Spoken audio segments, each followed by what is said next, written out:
तू मोहब्बती कहीं कहीं के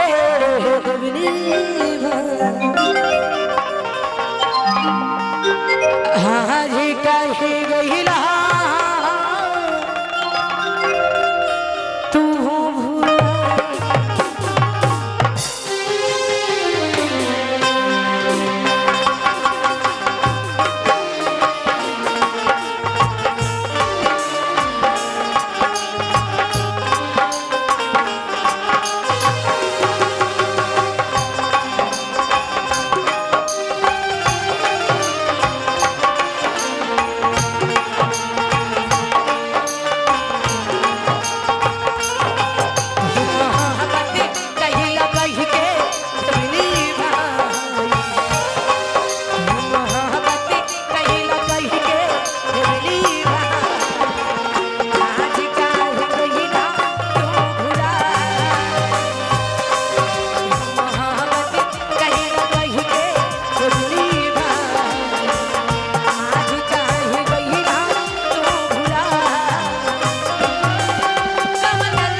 खुशगर दिनाना रिवासी मन्नो जी की तरफ से 500 का पुरस्कार है। और मैं इस मानव सदा का तीर क्या कहती हूँ, हरि तो हरा मोहब्बत में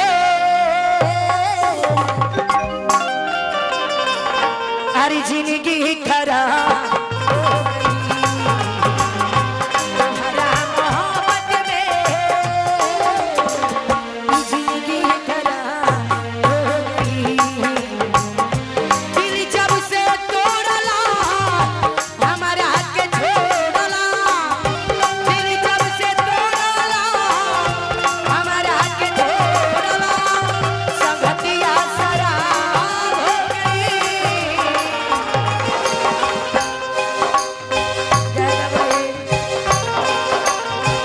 बहुत प्यार करते हैं। तोहरा मोहब्बत में जिंदगी खराब हो गई।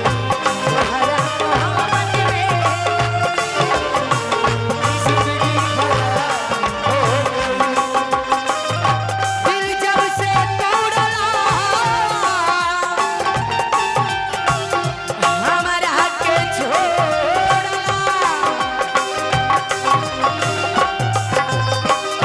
दिल जब से तोड़ला। चाचा तारे ये बुढ़ापा में दिल टूटल बा। और पारो जी। ए बबलू जी मैडम जी।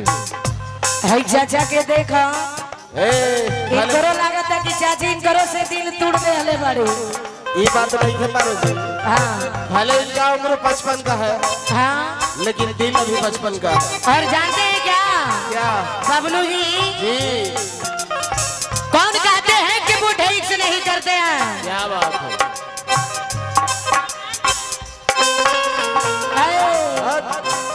कौन कहते हैं जी जी।